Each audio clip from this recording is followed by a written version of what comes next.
welcome to University of Winchester. Thank you for being here. I'm Noyale Colin. I'm a senior lecturer here at the University of Winchester in the Dance Department, and also the convener of the Center for Performance Practice and Research, and a member of the Winchester Institute for Contemplative Practice, which I want to thank for supporting this event tonight, and in particular, our Dean of Spiritual Life, which is with us tonight. So it's my pleasure to welcome and introduce Dr. Eline Kieft, with whom we will discuss the role that dance can play in spirituality, and in particular her movement medicine practice, with a view on reflecting about embodied scholarship and how this might contribute to sustainable change at a personal and collective level. So we have kind of a few parts to our discussion, and the first part is to kind of come to Eline's practice from a kind of general point of view, and thinking about moving spirituality as a kind of introduction to what might be dance spirituality. So my first question is, what is really specific to dance spirituality in contrast to other kinds of spirituality, such as more traditional way of meditation or contemplative practices, and what might be the advantage of dance spirituality, or just kind of the differences. Can we start with that? Yeah. Yeah, of course we're in a slightly academic setting, so it's often like, how do you define things, right? So you have thousands of definitions of dance, and you have equally thousands of definitions of spirituality. And I think how I'd like to see dance is really as conscious movement. So there are some scholars like Maxine Sheets Johnston, but also Tim Ingold, who speak about the movement as the primacy of life. We've been moving since we are in the womb, moving since our birth. And movement is really our first way of making sense of the world around us. It's very kinesthetic. We learn to touch things or not. We learn distances. We learn heights. It's very sensorial. It's very in the body. And then somehow in our education system, the cognition takes over, and we're here to sit still. So in most of our Western culture, we don't keep that connection to movement as a way of knowing your life.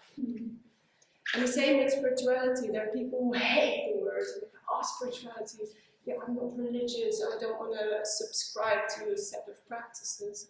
And for me, it really is that sense of being connected to something bigger than us, something larger than us. Some people speak of the mystery or the source. People with a spiritual practice or a religion, they have their own ways of voicing and phrasing those things in all that we hold in all. So maybe that which we almost can't speak about. And that's very similar again to dance, because also dance is very hard often to put in words. So in terms of dance spirituality, there isn't one. It is many cultures on the planet, they dance to express their cosmology, their connection to the divine or the spirits or the ancestors or the cycles of nature.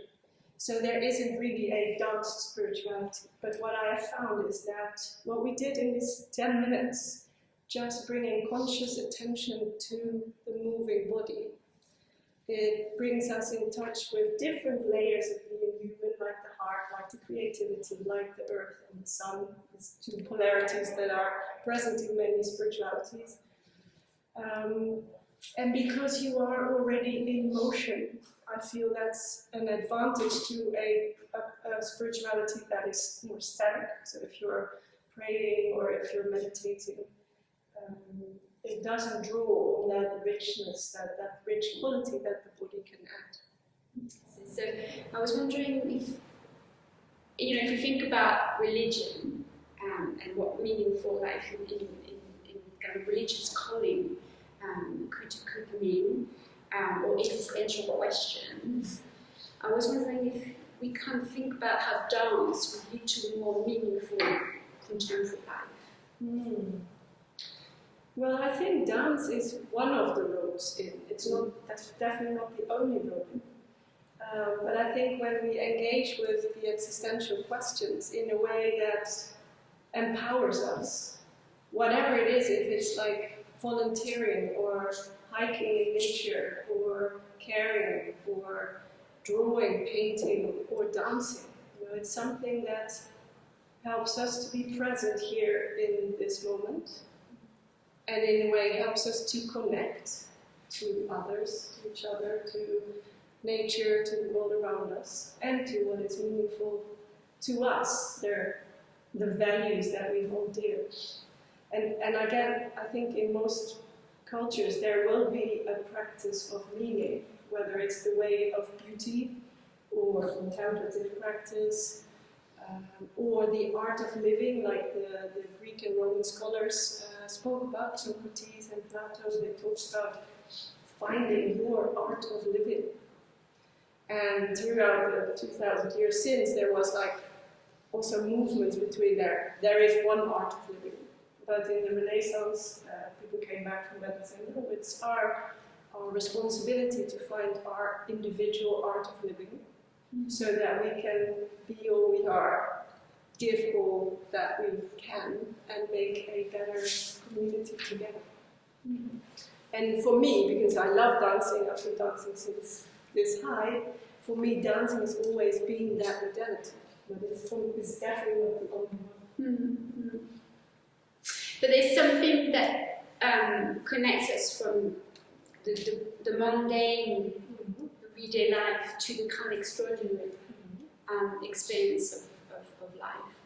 And then so the next topic was about the continuum of spiritual experience that you often refer to in your writing, between the body, the heart, and the mind. So before we go into more detail into what medicine might be, can you tell us a little bit more about the idea of body, heart, mind continuum? And how that might be related to, what we mentioned before, a sense of attunement. I mentioned that attuning, that for me it's in my own practice is so important. Attuning to others, attuning to the environment. How can we practice that if we don't? I'm going to answer that in a bit of a roundabout way. I grew up in a Protestant family in Holland, in the Netherlands, I should say now. And in the Netherlands, there are even 88 different denominations of Protestantism. But overall, they say God is masculine and transcendent, so it's up there. So a lot of the spiritual practice to be in communication with God will take us away from the body, because it is there. And I think that is half of the picture. But there is also a spirituality that is immanent, that is really very much here. And basically, when I speak of that continuum of body, heart, mind, and spirit or soul, it is really becoming. It's almost like putting on a glove, and you really put your whole hand in the glove. It's becoming present in all those qualities that we are as beings. We have the body. We have the creative sense, the life force, we have emotions, we have passions, we have grief, we have anger. We have an amazing mind with analytical skills and precision and dedication and intention. And then there is again that connection to something larger than us. And I think the more we can be present in all these, I don't know if it's even layers, some people speak of it in layers, or in this continuum, the more ability there is for us to connect with the intangible, with the mystery, with that which moves us. And there's some people who speak of that continuum almost as a landing strip for spirit or for the divine. When we prepare the landing strip, it's also for spirit, for the divine easier to come in, because we're awake, we are perceptive, we are, the receptors are listening, sensing, tuning. Yeah, listening. It's almost like a preparation. So, sensible. And I think there's a lot of mindfulness in our culture, and the mindfulness coming from many Eastern cultures. It's slightly taken out of context here, because the Eastern cultures, they are very embodied. You know, it's not a matter of being disembodied. They work in the land, they're tending the animals, and then the mindfulness adds another quality. But we've taken, sort of in the 60s, to, oh, mindfulness, yeah, it's a really big thing, but it's often, again, just the top 20%. So I don't know, some people speak of a body fullness or a mind-body fullness. In that sense, and for me, it's the mindfulness in motion. When I'm doing the dishes, you can dance, you know, it's cooking is a dance, it becomes this embodied attention to the sacred in all aspects of that. What is movement medicine? So movement medicine is a practice that is developed very recently. In 2007 was the birth of this practice by a couple called Jacob and Susanna Darwin-Kahn. They're both English, and they have been apprenticed to many different cultures all over the world. And they have been teachers of another ecstatic dance approach called 5 Rhythms. And 5 Rhythms was developed in the 60s by Gabrielle Roth. And Jacob and Susanna Darwin-Kahn were 2 of her staff, her core staff, who held the movement school in Europe. So during that time, 5 Rhythms developed, but also through their life experiences, they started to develop other practices. And at some point, there was a moment where there was 5 Rhythms movement medicine as a sort of combination of practices. And that was when Gabrielle Roth was still alive. At some point, she asked, no, let's make it 2 different practices, because they have become quite distinct. Even though they come from the same tree of conscious dance, and maybe you've heard of biodanza, soul motion, open floor, these are all practices in a similar lineage. So what would be the difference in between 5 dance and how do they kind of diverse? The simplest way of explaining it is that 5 Rhythms takes you through 5 different rhythms, which are sort of considered as the building blocks of everything in life. So pretty much everything in this body of work goes through a flowing state, a staccato state, a chaotic state, a lyrical state, and a state of stillness. So, for example, you can imagine entering here, kind of flowing your way in. Staccato is, oh, we have to get up and move now, we're going there. You know, it's a bit more chop, chop, chop. Maybe we're now in a sort of more playful, chaotic, like, wow, what's happening? At some point, as a group, the energy will shift. It will become a bit more lyrical, we're a bit more used to what's happening here tonight. Oh, now we're settling in, it becomes a bit more light. And then there's a moment of stillness to integrate. And pretty much, if you start looking at it, it could be a job interview or cooking or giving birth. Pretty much it goes through those phases. Maybe not in that order, but and so the dance takes you through these phases in an evening. Movement medicine integrates that idea, but the 5 elements are really important. I should say the music choice in 5 Rhythms really builds up to that peak of chaos with a high beat per minute. It's quite trancy, and then it comes down again. And I think that's the biggest difference with movement medicine, that musical wave has been let go of. So if you look at elements, fire, earth, water, and air, they sort of, we'll see that later, they are the container of the practice. And you can imagine a really slow burning fire, maybe the embers after a bonfire. They're still hot, they're still crackling, but it's kind of a quiet fire. But then you have the roaring fire also, when the fire is really as high as the wood is at its hottest, the flames are at its brightest. You know, so again, there are the different qualities in pretty much everything we do. It's slightly differently phrased, but I think overall movement medicine is a quieter practice. and looks for the ecstasy in the small as well, like you can be in complete bliss in a very, very tender, slow and quiet place. It doesn't have to be big and loud. So that sense of, again, waking up to the different qualities of our palette of movement. And so movement in medicine is considered to be the basic medicine. Yes. Yeah. So I was wondering if you could tell us a little bit more about the kind of healing process. Well, that's a big question. No. So that's an influence from shamanic practices. And personally, I'm a bit awkward with the word shamanic, but it is a term that's relatively well known.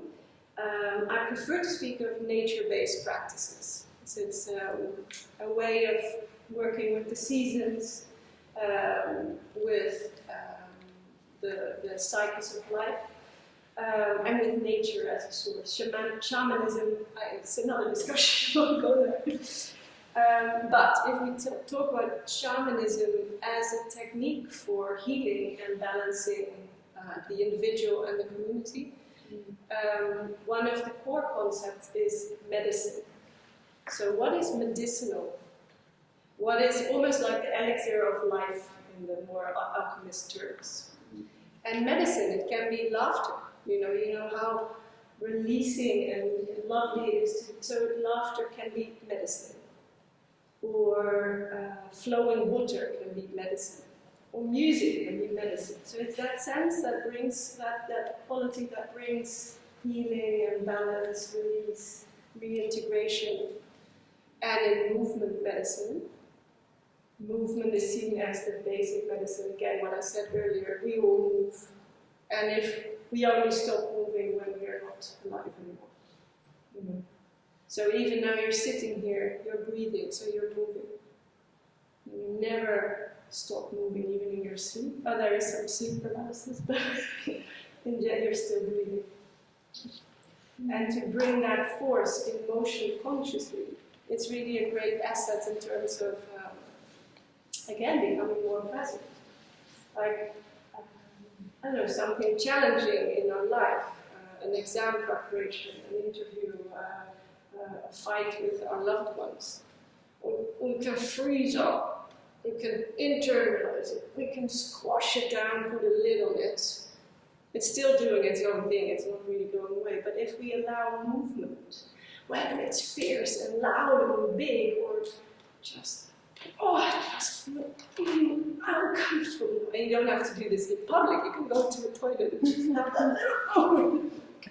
To bring movement to something that's difficult, it's often already releasing. It's an acknowledgement, I'm feeling this.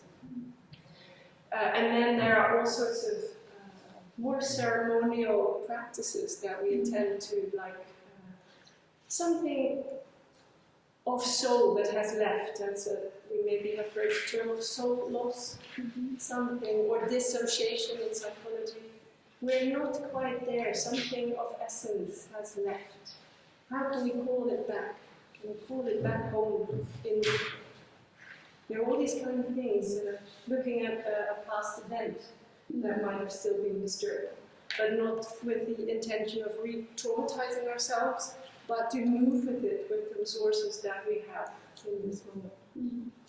And so to return to the idea of ceremonial space, how do you create, or how important the space of the practice is? And is there a kind of specific setup, or phases where space change? Just wonder how important is the space? Or is it something we can do in our bedroom? Yes, individuals and collective. absolutely. The simplest thing, is to call on that which supports you. And there is a law in the spirit world that we cannot be given help unless we ask for it. And that help is really available to us if we ask for it. And often we forget, or we think it's not important, or we're not worth it. But if we ask, please help me in this situation, there will be a container for you to do this work and for us to do this work. That's the simplest. Please send me some support here. If you're independent. Then, like what we did there, connect with what's meaningful to you through an object, through a painting, through a statue, through a leaf that you've picked up in the forest. You can make a little installation in a special spot in your home, and that helps you create that sacred space. So that's really individual and in your own home, if you like. In the terms of the dance spaces that we're taught with movements, and the teacher or facilitator will create an energetic space that holds the physical building, that welcomes the people and all they bring inside it. And it's called, in this practice, the mesa, from the Spanish word for table. So it's in these practices, the table is the place of the sacred. So we call energetically on the mesa, which we'll also see in a minute. So when people come in, there's already a container. Depending on the work we do, we often ask for, we have the cosmic fan, like anything we release, come on, that's all of us, put on the cosmic fan, and what we release will go back and be released to be recycled. We don't send it back to where it came from, it will be recycled, it will be taken care of. So that's a way of engaging the participants to co-create that sacred space. But there's lots of different ways to attend to that.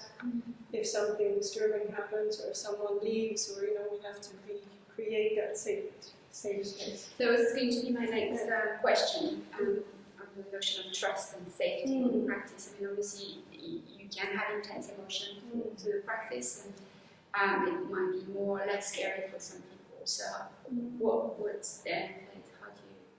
How do you negotiate? Yeah. Well, I told Noyale and Terry earlier, I've just come from a field trip with 60 anthropology students. They were first year, 18, 19-year-olds. The idea of dancing is clubbing, drunk, or otherwise other state of consciousness. And then, of course, often that age, you're very self-conscious about your body, how you move, how your peers think you.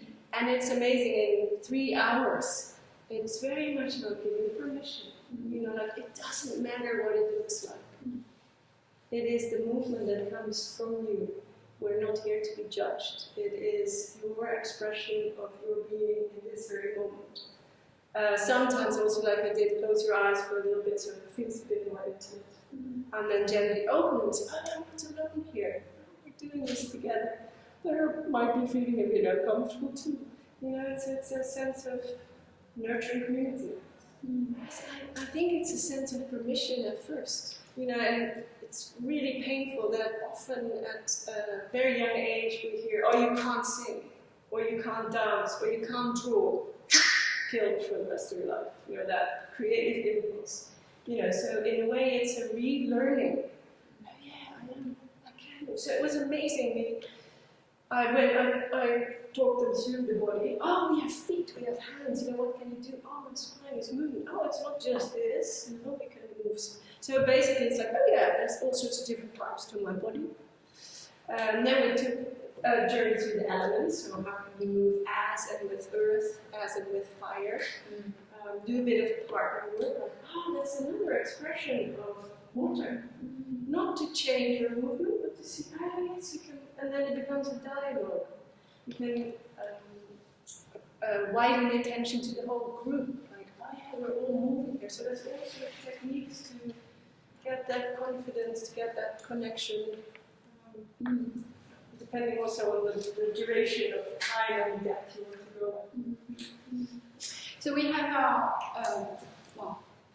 the movement is in mandala. So the word mandala I've chosen because it's a bit more familiar than mesa. It is a portal. For me, it's a portal through which transformation can happen. And I'll just stand to the side here. The 4 things on the sides represent the 4 elements. So we have earth in the south, because that's where the tree of life roots in the south. We have fire in the east, where the sun rises. We have water in the west, its practice developed in Great Britain, so the great Atlantic Ocean is to the west. And the air, where the tree of life has its branches, is in the north. And then these three lines are the different expressions of each element. So we speak of yin, yang, and yung. Yin and yang are familiar to many people. Yung is the interaction between the two, between the polarities. Here we already spoke a bit about the dimensions of awareness. We have 5 of those. They are the roots of the tree, if you like. So you can imagine like a metaphoric tree of life through this mandala. With 5 roots of self, other, nature and community, the spirits and the ancestors, and the divine or the source, whatever word is appropriate for people. And then on the top you have the 9 gateways, and they're like branches of the tree, and they are body, heart and mind. They are past, present and future. And I always struggle to remember the last 3. Embodiment, interconnection and realization. And so it's interesting that it is like the circle here is self and body, and here is realization of the divine. So it's kind of a continuous circle with different attention. We have another expression of yin and yang, sort of stylized on the sides. And what I really love is, if you imagine that tree of life, here you see the phoenix. Yeah. It sits in the branches of the tree. So I guess if there is a symbol or a metaphor for the heart of the practice, it is that power of transformation, the power of being reborn from the ashes. And so this is both the logo of the School of Move Medicine, as well as the energetic space that we hold, as well as a landscape, as a map of the landscape. So there might be workshops or spaces where we work with body, heart, mind. We have a workshop called the Arc of Time, and we take a journey from past to present to future. It's really about the where do we come from, where are we, and where are we going? Who are our ancestors, and what type of ancestors do we want to become? You know, whether we have physical children or not. So for me, this is like in a way, the most integrated practice I found that attends to all the things that I don't know, feel maybe are being human again.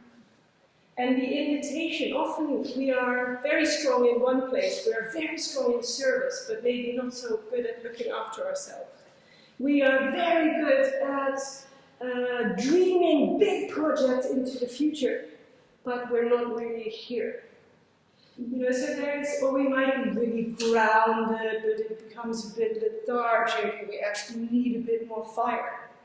You know, so the invitation is to see which places in your life you're very confident in, and maybe which are a bit awkward or maybe not so well known, and then to create a fluidity between us. We become more body literate, more we speak about it.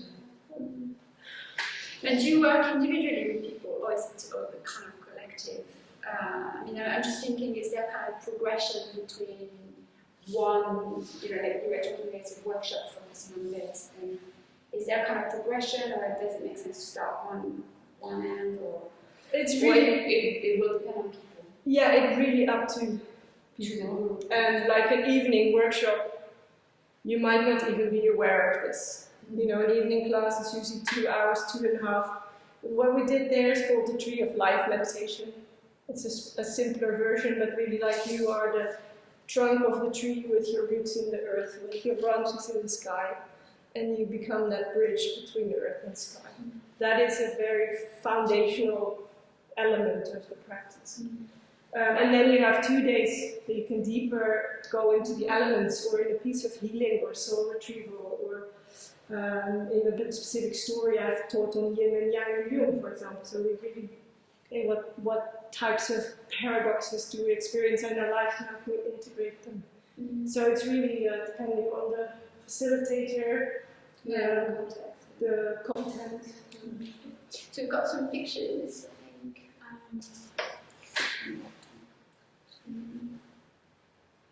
Yeah, so it's really expressive. There isn't like you have to move in this way. It's really the invitation to wake up your own movement vocabulary.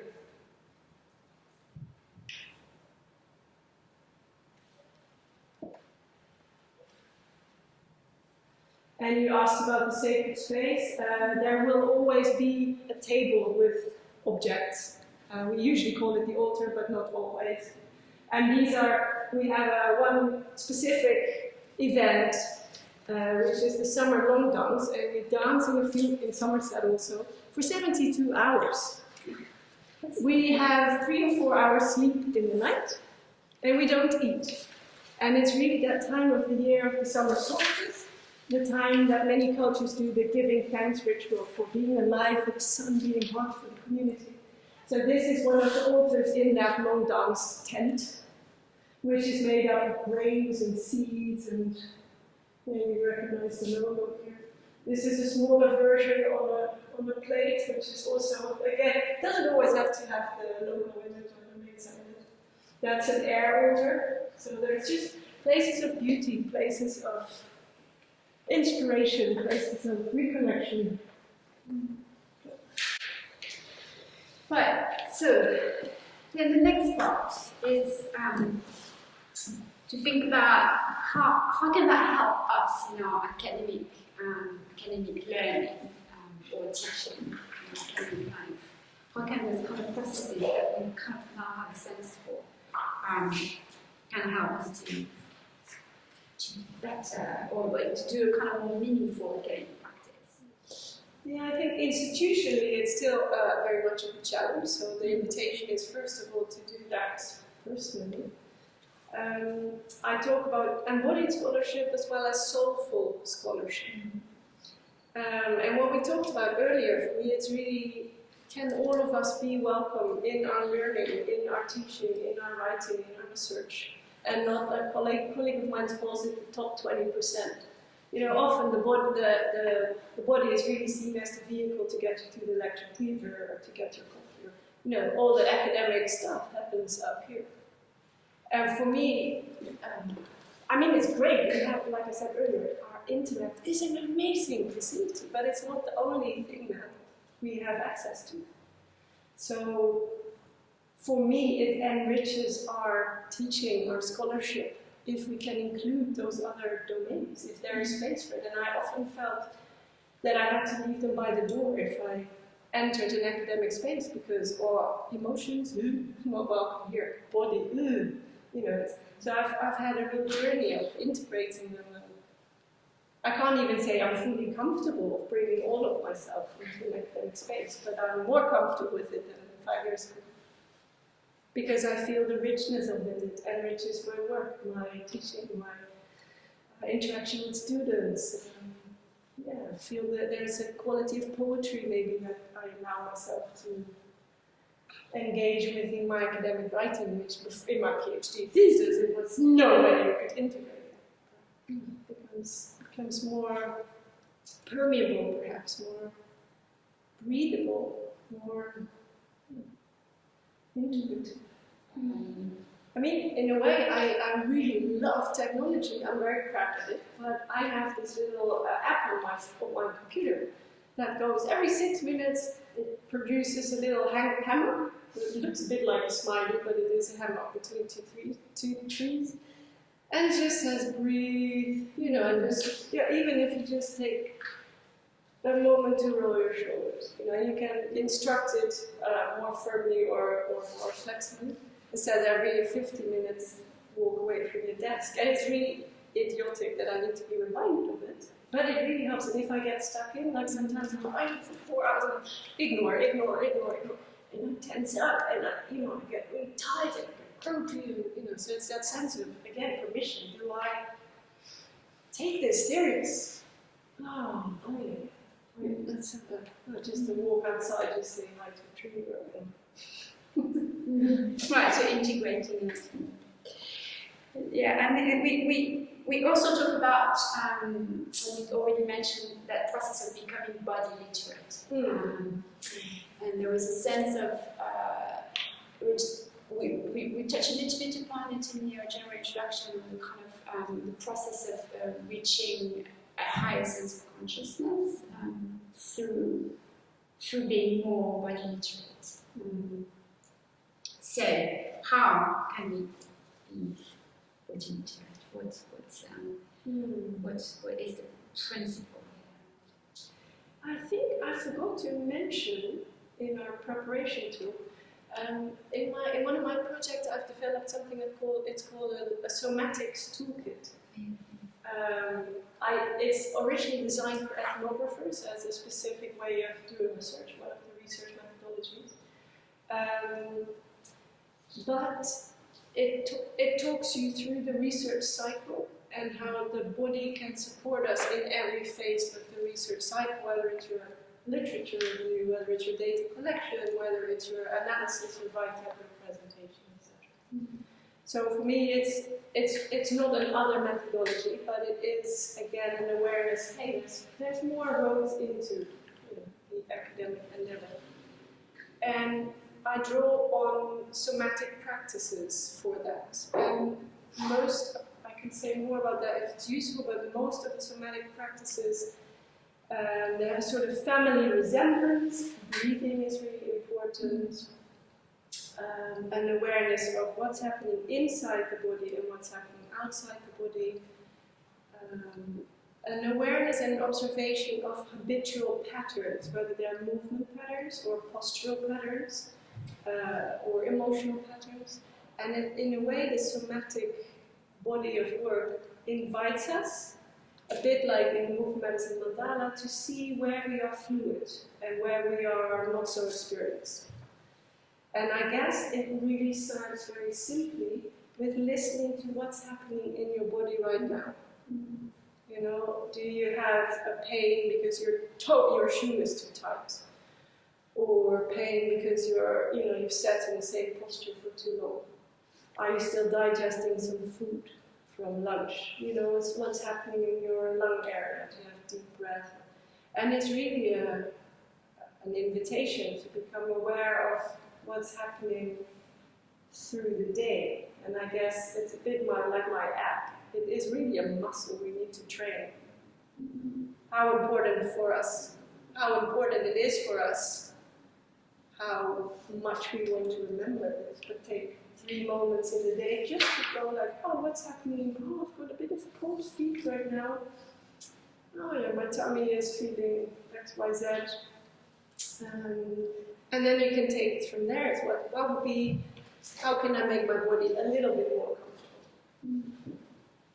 Or if you're in interaction with someone, I'd be aware of the posture, be aware of the space between you. And in a way, it becomes like a dictionary, and you enhance your receptivity, your awareness, just by doing it. And I guess that creates that sense of continuum. I can only speak from my own experience here, and I find if I don't pay attention, I'm in trouble. You know. If I don't move enough, and even that sense, like I like to do some yoga in the morning. I have to drag myself on my mat every morning, and I know I love it once I'm on there, but that moment from bed to the yoga mat, I'll wash my hair first and then it's done. I'll do it later, no, it's done. I'll have breakfast first and then bed is done. It's that moment of my bed, and then you start thinking about the day. Did I get on that mat? Even if it's just 10 minutes. It's a gift. And my day is really different if I do. And I don't, and maybe I get it 3 times a week. But I do notice it. So I don't know if it's, I believe it is crucial to well-being, but I also think that's something everyone needs to find out for themselves. But in somatic practices, I think that's the premise of, But we were talking about how it inspired us to well-being. And there was something that was quite important in terms of linking it to the last part, actually. So we've got a few more pictures that this is one of my PhD students doing her literature her view in motion, in movement. So we basically constellated in a circle around her the pieces of literature that she needed to read for her thesis.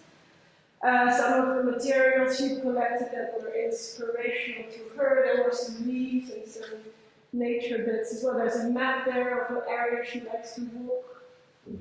And basically I asked her to move with those pieces of literature and to stand by one and speak to it or speak as it. And then how does this piece speak to that piece over here? What do they say to each other? How do they communicate? Oh, and this one, that really opposes what the authors over there are saying. And for a PhD thesis, we need to look for original knowledge. So what is the contribution you want to make? Where do I sit in this existing landscape of literature? Here's a gap that, that hasn't been addressed by these other authors yet. Maybe I can, So it's really, how does it feel to let it sink into the body? How does it feel to look at it? So it's another example of embodied scholarship. Yeah, exactly. Yeah, and here we are dancing with polarities in the data. So it's like, you always have, I don't like really binaries, but you have in your research varying opinions, opposing opinions, categories, religious, non-religious, masculine, feminine, older, younger. How do they speak to each other? Do they have very different points of view? Are they in agreement or in opposition? How do you position yourself as a researcher between those? I mean, you're speaking to these with interviews and with these. So that's really the anthropological kind of ethnographic method. So then I'm in between these moments, like in between. So how do I feel pulled between these. How can I make an ethnography that does justice to these different bits in the data? So then you take that back into your writing. Yeah, exactly. Yeah. Yeah, so the link to the notion of inspiration and sustainability to dance. So how can dance inspire us to be more sustainable in our life, or kind of reaching more social justice and fulfillment? Yeah, this is just a hunch I have, and I have no real evidence for this. But it came up in my PhD research, where I felt because when you are dancing, you are already active. It's not an armchair, we should do something about. When an insight arrives when you are in motion, it feels like we are already more empowered to make a change.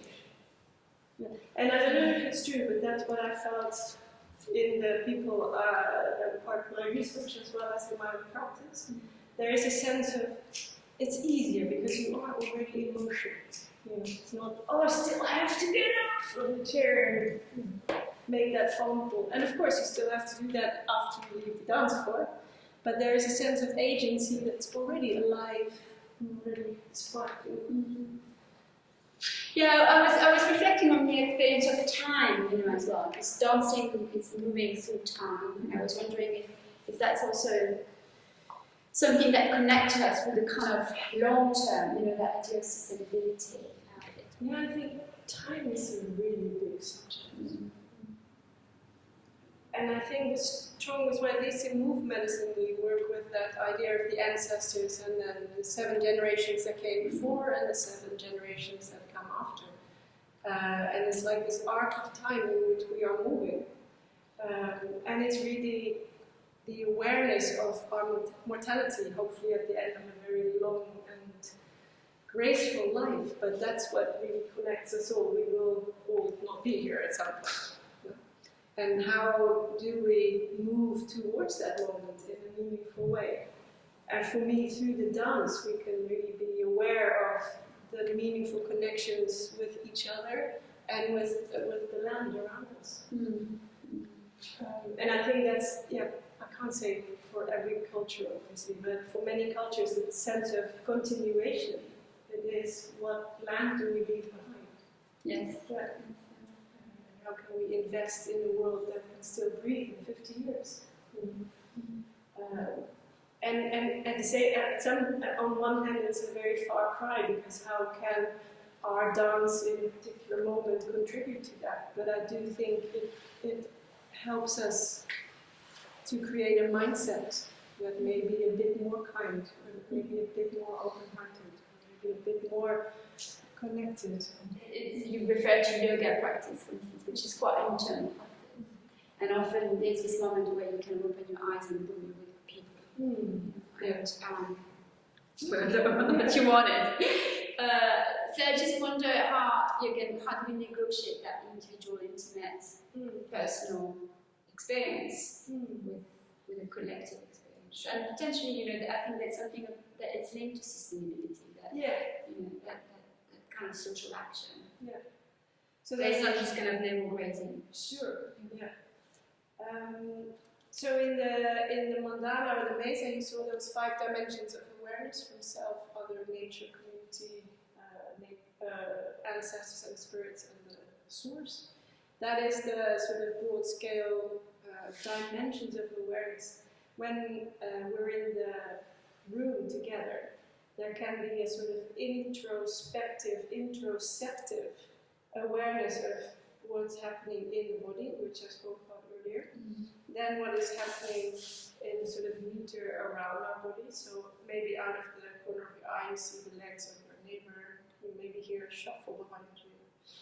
Then the awareness of us as a group here, 15 people, we're in this beautiful ancient chapel with saints and of various kinds, and there's a tree of life in between. There's different symbols. And then there is the world outside of the chapel. There is the university, there is Winchester.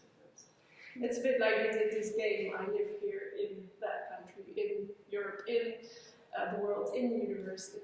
And in the dance, there is again fluidity between these levels. Again, there will be places where we are more comfortable. Some people are always really out and really don't like it. And some of us are here, and it's really even hard to open our eyes and make that eye contact. And I wasn't sure in the previous question or here, but the connection with nature is really present in this practice. So in the community dimension, we don't speak just of the human community. It is also the community of the trees, of the sea animals, of the birds. And a bit with what I showed with the literature research, the dance starts with the literature. I don't know if you've heard of family constellations. That's a practice where members of a family system take a role for each other to help bring healing or a bit more awareness to a specific situation. What I did with the literature review is actually really similar. So this piece of literature has a presence. You can speak to it, you can speak with it, you can speak as it. And that's my academic translation, but what we do on the dance floor is often dance with the whales, or dance with the rainforest. And it is giving your dancer's body as a channel or as a voice to the rainforest. And that's really incredibly powerful in the sense of, okay, now I am, it's not even a pretend, there's really another quality coming through.